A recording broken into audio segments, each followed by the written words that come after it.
Hello. അപ്പോൾ നമ്മുടെ ഇന്നത്തെ വീഡിയോ എന്ന് പറയുന്നത് ഒരു ട്രാവൽ വ്ളോഗാണ്. എൻ്റെ സ്ഥലത്ത് നിന്നും ഏകദേശം 2 മണിക്കൂർ ട്രാവൽ ചെയ്ത് പോകാനുള്ളതുണ്ട്.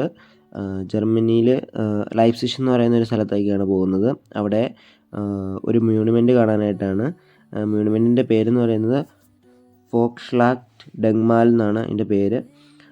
അതെന്ന് പറയുന്നത് പണ്ട് 1813 നടന്ന രാഷ്ട്രയുദ്ധങ്ങളുടെ മധ്യഭാഗത്ത് നെപ്പോളിയൻ്റെ മുൻ കമാൻഡ് പോസ്റ്റിന് സമീപത്താണ് ഈ ഒരു സ്ഥലം, ഈ ഒരു മോണുമെൻ്റ് സ്ഥിതി ചെയ്യുന്നത്. ഈ ഒരു മോണുമെൻ്റാണ് ലൈപ്സിഷിൻ്റെ നഗരത്തിൻ്റെ തന്നെ ഒരു ലാൻഡ്മാർക്ക് എന്ന് പറയുന്നത്. ഇതെന്ന് പറയുന്നത് അത്യാവശ്യം കാണാൻ നല്ല മനോഹരമായിട്ടുള്ള ഒരു മോണുമെൻ്റാണ്. ഇത് നമ്മളങ്ങോട്ട് പോകുന്ന വഴിയാണ്. ഇതിൻ്റെ അകത്ത് പോകുന്ന വഴിക്കെല്ലാം ഇവർ ഗാർഡനും കാര്യങ്ങളൊക്കെ സെറ്റ് ചെയ്തിട്ടുണ്ട്. നമ്മൾ അതിൻ്റെ അടുത്തെത്തി. ഇതാണ് പറയുന്ന മോണുമെൻ്റ്. ഇത് ഉണ്ടാക്കിയിരിക്കുന്നത് കോൺക്രീറ്റും ഗ്രാനൈറ്റും പിന്നെ പോർഫിറി എന്നൊരു സാധനവും വെച്ചാണ് ഇത് ഉപയോഗിച്ച് ഉണ്ടാക്കിയേക്കുന്നത്.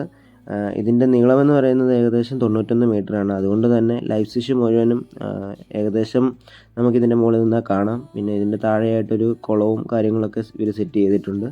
പിന്നെ ഇതിൻ്റെ മുകളിൽ നിന്ന് നോക്കുന്ന ഒരു വ്യൂ ആണിത്. മരങ്ങളും എല്ലാം ആയപ്പോഴത്തേനും നല്ല ഭംഗിയുണ്ട്. പിന്നെ ഇതിൻ്റെ അടിയിലെന്ന് പറയുമ്പോൾ മ്യൂസിയമാണ്. അപ്പോൾ പണ്ട് യുദ്ധം നടന്നതിൻ്റെ ബാക്കി ആയുധങ്ങളും ഡ്രസ്സുകളും കാര്യങ്ങളൊക്കെയാണ് ഇതിൻ്റെ അടിയിൽ നമുക്ക് പോവുകയാണെങ്കിൽ കാണാൻ പറ്റുന്നത്. ഞാൻ അതിൻ്റെ അകത്ത് കയറിയില്ല. അപ്പോൾ ഇനി എന്തായാലും നമ്മൾ വീട്ടിലേക്ക് പോവുകയാണ്. അപ്പം വീഡിയോ എല്ലാവരും ചാനൽ സബ്സ്ക്രൈബ് ചെയ്യുക, ലൈക്ക് ചെയ്യുക, ഷെയർ ചെയ്യുക. അപ്പം ചൂസ്.